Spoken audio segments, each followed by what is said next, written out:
Hello viewers, travellers এবং Riders, আশা করি সবাই অনেক ভালো আছেন, নিরাপদে আছেন এবং নিরাপদেই ট্রাভেল করছেন।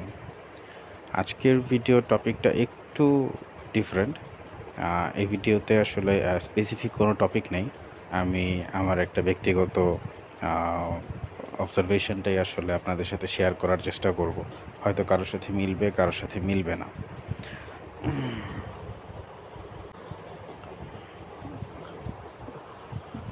সাল 2022 থেকেই বাংলাদেশের প্রতিটা বাইক লাভারের একটাই প্রশ্ন ছিল, কবে হায়ার সিসি বাইকের পারমিশন হবে, কোন কোম্পানি নিয়ে আসবে, কে আগে নিয়ে আসবে, কোন বাইকটা আগে আসবে।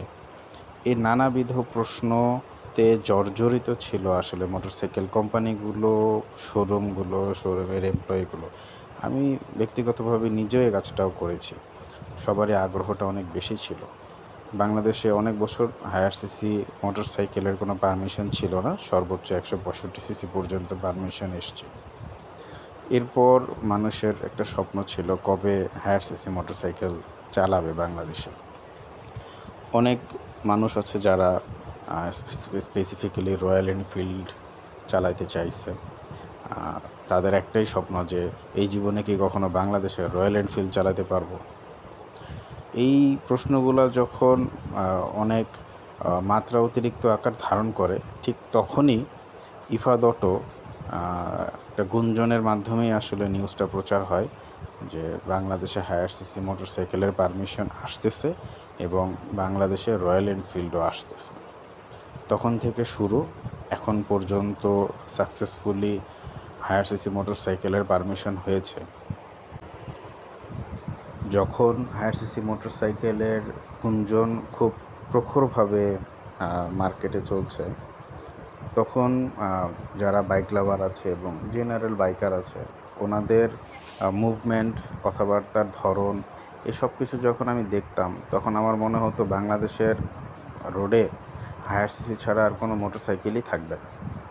কেউ আর 165 চালাবে না, 150 চালাবে না বা 125 চালাবে না, সবাই হায়ার সিসি চালাবে।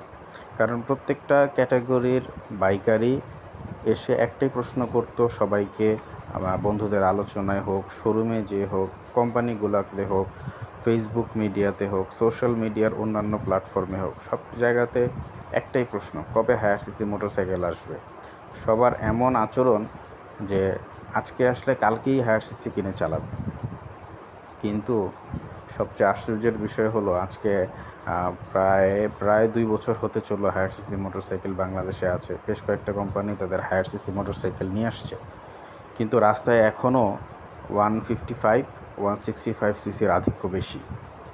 এটা কেন? তাহলে মানুষজন যেই প্রচারণাটা চালিয়েছিল ওই সময়, ওইটা কি তাহলে মিথ্যা? তাদের মানুষজনের, বাইকারদের আচরণ দেখে মনে হতো যে হায়ার সিসি মোটরসাইকেল ছাড়া বুঝি আর জীবনই চলবে না। ওই সময়টাতে এই গুঞ্জনে অনেক মোটরসাইকেল কোম্পানি তাদের রেগুলার সেল অনেক নষ্ট করছে এবং কিছু কিছু কোম্পানি আছে যারা অনেক ধৈর্য নিয়ে বসেছিল। আমি স্পেসিফিক্যালি নাম মেনশন করব না, কিন্তু তাদের একটাই কথা ছিল, আমরা হায়ার সিসি নিয়ে খুব একটা উদ্বিগ্ন না, আমরা আমাদের রেগুলার যে মোটরসাইকেল আছে সেটাই দিকে এখনও মনোযোগী, যখন সময় হবে তখন আমরা করব। তাদের এই কথাগুলো আমার অনেক ভালো লেগেছিল, কারণ তারা গুঞ্জনে কান না দিয়ে বাস্তববাদী কথা বলেছে।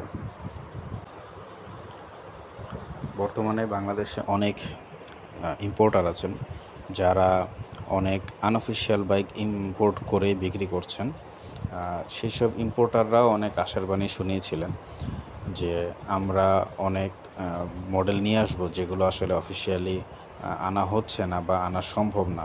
সেই মোটরসাইকেল বা সেই বাইকের টেস্টগুলো আমরা আমাদের দেশের বাইক লাভারদেরকে দিয়ে থাকবো। কিন্তু আমার মনে হয় ইম্পোর্টাররাও সেই কথাটা রাখতে পারেনি বাইকারদের সাথে। এমন কোনো স্পেশাল মডেল আমার চোখে পড়ে নাই যেটা আসলে বাংলাদেশের বাইকাররা খুব এক্সপেক্ট করছিল। এই হায়ার সিসি আসার আগেও বাংলাদেশের অনেক বাইকার আছে, বাইক লাভার আছে, যারা ইম্পোর্টারদের কাছ থেকে আনঅফিশিয়াল বাইক কিনেছে যেগুলোর দাম 7 লাখ 7.5 লাখ টাকা পর্যন্ত আছে, যেটা বর্তমান হায়ার সিসি যে বাইকগুলো প্রাইজিং করা আছে তার প্রায় দ্বিগুণ দাম। কিন্তু কেন ওগুলা তারা কিনেছিল, কতটা ডেসপারেট ছিল? তাহলে হায়ার সিসিতে তারা কেন ডেসপারেট না এত? কেন রাস্তায় হায়ার সিসি খুব কম চোখে পড়ে? প্রথম হায়ার সিসি মোটরসাইকেল লঞ্চ হলো বাজাজ পালসার, কিন্তু আমার চোখে এখন পর্যন্ত এতদিনের মধ্যে খুব অল্প পালসার চোখে পড়ছে। এটা আপনারাও একটু চোখ কান খোলা রাখলে বুঝতে পারবেন কথাটার কতটা সত্যতা আছে। তবে নিঃসন্দেহে রয়্যাল এনফিল্ড সর্বোচ্চ লেভেলের মার্কেটে চোখে পড়ে। বর্তমানে নতুন করে স্পোর্টস ক্যাটাগরিতে সিএফ মোটো বাজারে এসেছে। আমি যতটুকু দেখেছি সিএফ মোটো খুব ভালোভাবে তাদের জায়গাটা নেওয়ার চেষ্টা করছে।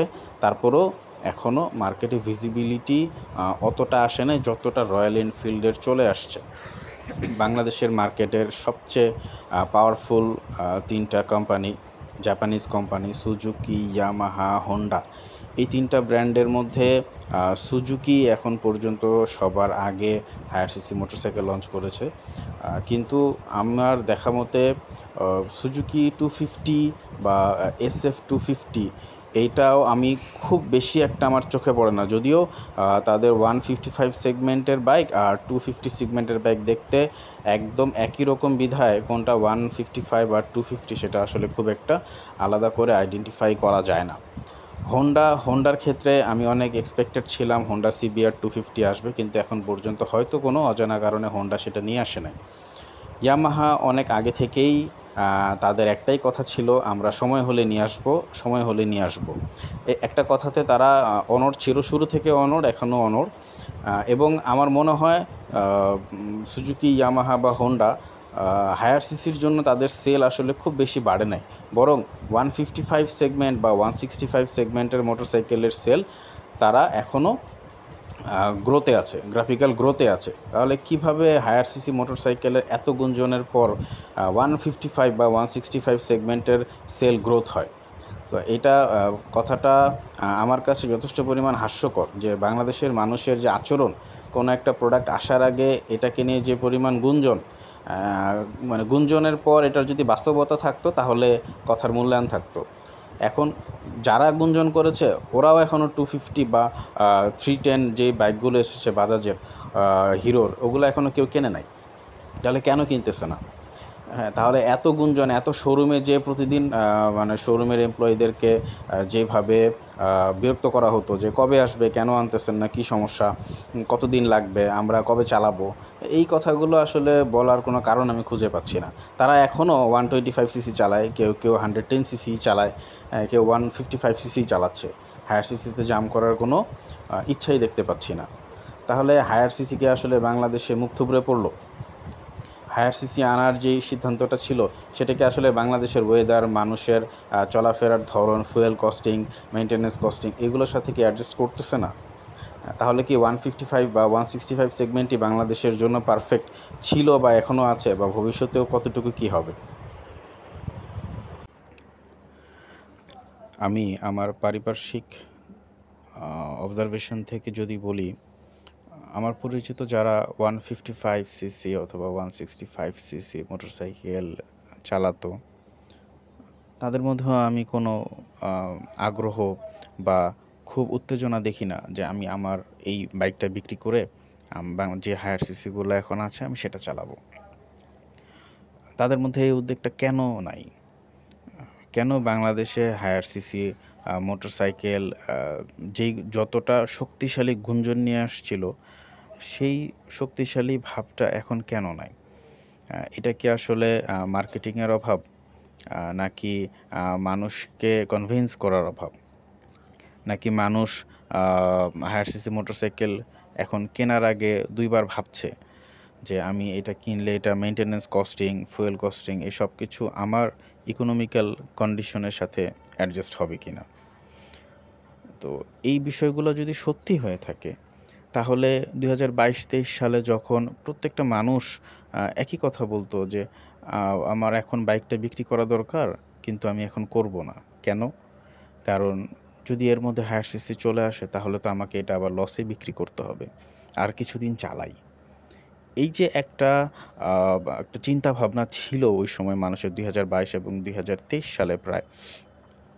তাহলে এই চিন্তা ভাবনার কারণে বেশ কিছু মোটরসাইকেল কোম্পানি তাদের ন্যাচারাল কিছু সেল কিন্তু হারিয়ে ফেলেছিল।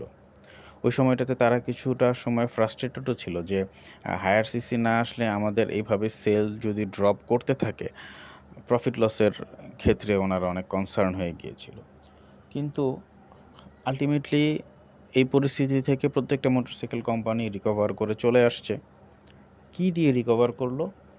তাদের সেই পুরনো মডেল, পুরনো 155 বা 165 সিসির মোটরসাইকেল দিয়ে রিকভার করে এখন গ্র্যাজুয়ালি গ্রোতে আছে।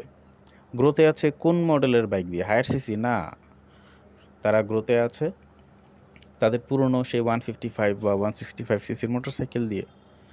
তাহলে হায়ার সিসি বাংলাদেশে লঞ্চ হওয়ার যেই যৌক্তিকতাটা ছিল বা আমাদের বাইকারদের যে এক্সপেকটেশনটা ছিল, যে এক্সাইটমেন্টটা ছিল, এইটা কেন এতটা স্তিমিত হয়ে গেল? আমি নিজেও আসলে এই প্রশ্নের খুব একটা উত্তর জানি না। আমার এই ভয়েস ওভার বা এই কথাগুলা বলার কারণ হচ্ছে অন্যদের মনের প্রশ্নগুলা বা অন্যদের মনের অভিব্যক্তিগুলা জানা। কেন হায়ার সিসি মোটরসাইকেল বাংলাদেশে যতটা চোখে পড়ার কথা ছিল ততটা কেন চোখে পড়ছে না? এটা কি প্রাইজিংয়ের কোনো ইস্যু থাকতে পারে? যে মানুষ হয়তো আরেকটু কম প্রাইস এক্সপেক্ট করেছিল, অথবা মানুষ আরেকটু বেটার ফ্যাসিলিটিস এক্সপেক্ট করেছিল হায়ার সিসি মোটরসাইকেলগুলোতে, যেগুলোতে হয়তো আমাদের দেশে যেগুলো লঞ্চ হয়েছে অতটা ফ্যাসিলিটিস পাচ্ছে না। সেই জন্য হয়তো মানুষের এক্সাইটমেন্ট বা এক্সপেকটেশনটা দিন দিন কমে আসতেছে। মানুষ ভাবতেছে আমি যেটা চালাচ্ছি এটাই হয়তো ভালো। আমার মতে ঢাকা শহরে যারা মোটরসাইকেল চালায়, জ্যামের কারণে একটা হায়ার সিসি যতটুকু যায়, একটা 80 সিসি, একটা 110 সিসি, 125 সিসি বা 165 সিসি মোটরসাইকেল অলমোস্ট সেম টাইমেই, কাছাকাছি সময়ে বা একই সময়ে রাস্তায় ডেস্টিনেশনে পৌঁছাতে পারে। সেই ক্ষেত্রে আসলে হায়ার সিসির যে মজাটা সেটাও হয়তো পাচ্ছে না বলে কি মানুষ এক্সাইটমেন্টটা লস করতেছে? যে আমি তো এটার যে অ্যাকচুয়াল পাওয়ার, যে অ্যাকচুয়াল এক্সাইটমেন্ট এটা চালানোর, সেটা তো আমি আসলে ফিল করতে পারবো না যদি না আমি কোথাও কোনো ট্যুরে যাই, রাইডে যাই, অথবা হাইওয়েতে রাইড করি বা ফাঁকা রোডে রাইড করি। ঢাকা শহরে ফাঁকা রোড নাই। এক্সাইটমেন্ট নিতে হলে হয় বড় কোনো রোডে যেতে হবে অথবা ট্যুরে যেতে হবে, যেটা আসলে ঢাকা শহরের রোবট মানুষদের ক্ষেত্রে খুব রেয়ার, ভালো কোনো সময় ছাড়া ট্যুরে যাওয়া। তাহলে সেই ক্ষেত্রে হায়ার সিসি মোটরসাইকেলের যে পারফরম্যান্স সেটা যদি ফিলই করতে না পারে, অ্যাক্সিলারেশন পাওয়ার, টর্ক, এগুলো যদি ফিলই করতে না পারে, তাহলে হায়ার সিসি মোটরসাইকেল নিয়ে লাভ কী? বিশেষ করে ঢাকা শহরের কথা আমি বলছি। ঢাকা শহরের বাহিরে যারা আছে তারাও যে খুব বেশি একটা হায়ার সিসি মোটরসাইকেল নিয়ে লাফালাফি করছে বিষয়টা তাও না। তারা তাদের রেগুলার যে বাইক ছিল ওইটা নিয়ে সন্তুষ্ট। তাহলে মানুষ এই সন্তুষ্ট আ য থাকা অবস্থায় হায়ার সিসি মোটরসাইকেলের ভবিষ্যৎটা আসলে বাংলাদেশে কী বা কী হবে? এই বিষয়গুলো নিয়ে আমি কিছুদিন ভাবছিলাম। যে আমি নিজেও বাইক চালাই, আমি নিজেও একজন বাইক লাভার। আমিও চাই হায়ার সিসি মোটরসাইকেল বাংলাদেশে আরও চোখে পড়ুক। আমাদের মানুষেরটা দেখে আমাদেরও কেনার ইচ্ছা হোক, অন্যদেরও কেনার ইচ্ছা হোক। একটা ফাইন জেনারেশন তৈরি হোক। কিন্তু এইভাবে এক্সাইটমেন্ট যদি লস হয় মানুষের, বা কেনার আগ্রহ যদি না থাকে, কেনার কোনো রিজন যদি না থাকে, তাহলে হায়ার সিসি মোটরসাইকেলের ভবিষ্যৎ বাংলাদেশে কোথায় যেয়ে দাঁড়াবে? কোম্পানিগুলো কী ভাবছে এই হায়ার সিসি মোটরসাইকেল এবং তাদের কাস্টমারদেরকে নিয়ে? এই সব কিছু নিয়েই আজকে আসলে আমি চিন্তা করছিলাম। চিন্তা করতে করতেই এই ভয়েস ওভার বা ভিডিওটা দেয়া হলো। এখানে আসলে কাউকে ছোট করা বা বড় করার বিষয় না। এটা সম্পূর্ণভাবে আমার ব্যক্তিগত একটা চিন্তা, এবং আমার মনে হয় আমার এই চিন্তাভাবনা বা কথাগুলোর সাথে আপনাদের কিছু হলেও চিন্তাভাবনা বা কথা মিলবে। আশা করি আ ভিডিওটা আপনাদের ভালো লাগবে, ভয়েস ওভারটা আপনাদের ভালো লাগবে। সবাই ভালো থাকবেন, সুস্থ থাকবেন। অবশ্যই সেফলি রাইড করবেন। Safe ride is very important for everyone's life. So আজকে এই পর্যন্তই। ভবিষ্যতে অন্য কোনো এক সময় হয়তো অন্য কোনো বিষয় বা অন্য কোনো টপিক নিয়ে কথা বলবো ইনশাআল্লাহ। আপনারা সবাই ভালো থাকবেন, সুস্থ থাকবেন, অবশ্যই নিরাপদে রাইড করবেন।